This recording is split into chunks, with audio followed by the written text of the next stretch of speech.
Les victimes doivent savoir que peu importe si elles signalent un acte de violence ou non, il existe des services de santé et de soutien pour les aider à faire face à l'incident. Tout d'abord, il est important pour les gens de bien comprendre l'expression « agression sexualisée », tout contact sexuel physique non consensuel.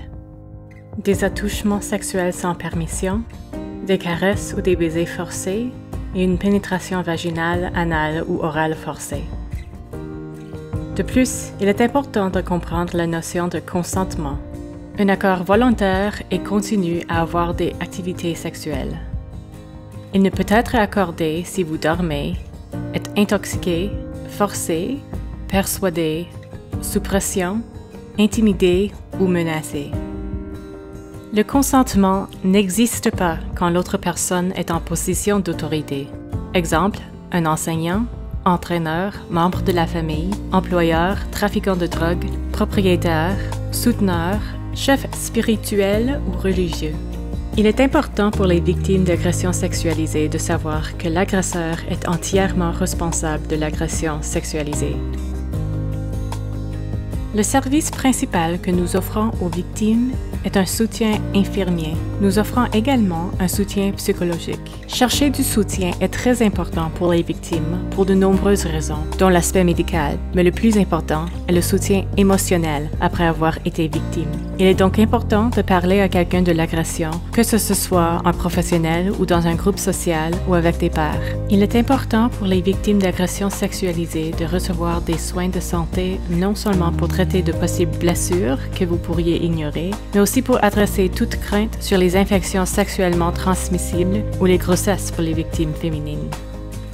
Il existe une trousse post-viol, aussi appelée trousse de rassemblement de preuves médico-légales. Au début, l'agression est passée en revue. On écoute l'histoire de la victime pour savoir ce qui est arrivé. Les détails sont pris en note et revus avec la victime pour confirmer que nous avons détaillé l'expérience de façon exacte. Nous passons après à l'examen physique. Nous cherchons des blessures, des preuves médico-légales. Parfois, nous pouvons prendre des photos de contusions, morsures, plaies, égratignures, etc. Les preuves sont recueillies et placées dans des contenants scellés, puis rassemblées dans une boîte scellée. Au début, nous rappelons toujours aux clientes qu'elles maintiennent le contrôle. Ce sont leurs histoires, leurs expériences, et elles décident ce qu'elles nous disent, combien de temps elles ont besoin, si elles veulent des pauses et à quelle partie de l'examen elles consentent. Quand une personne arrive à l'hôpital, c'est la même procédure qu'à l'urgence. Donc, la plupart du temps, vous voyez le préposé aux admissions et aux congés pour remplir les formalités d'inscription et vous vous rendez ensuite à l'urgence où une infirmière de triage révise ce qui s'est passé. Et à ce moment, vous voyez un médecin. Vous êtes dans une salle privée où vous serez examiné complètement et les services appropriés seront assignés à ce moment-là. Beaucoup de victimes décident de ne pas signaler pour une gamme de bonnes raisons.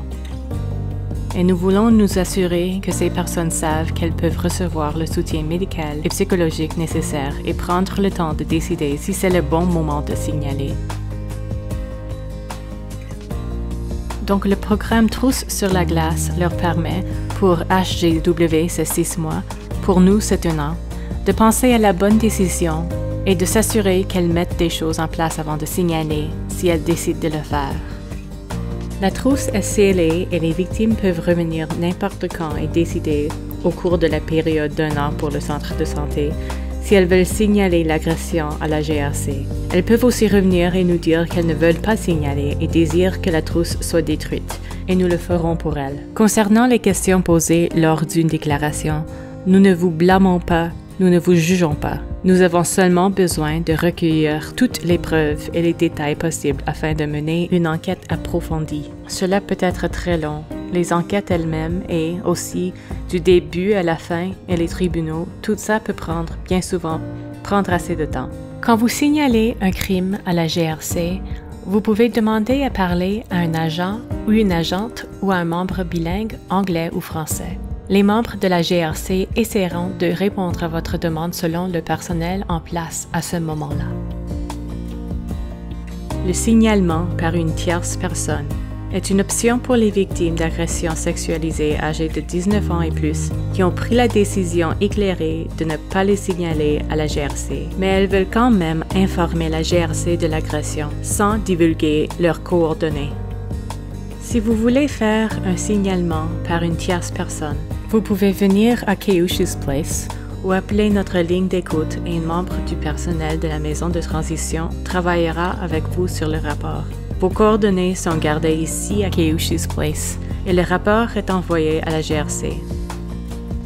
C'est important car la GRC peut suivre les tendances d'agression sexualisée et peut-être identifier des agresseurs en série. Je sais par mon expérience auprès de victimes d'agressions sexualisées que le plus important est de venir nous voir tôt après l'agression et de vous assurer que votre histoire est entendue et que les gens vous croient. Venir et raconter votre histoire dans un cadre confidentiel peut être très thérapeutique, peu importe si une trousse est préparée ou si vous décidez ou non de signaler l'agression à la GRC.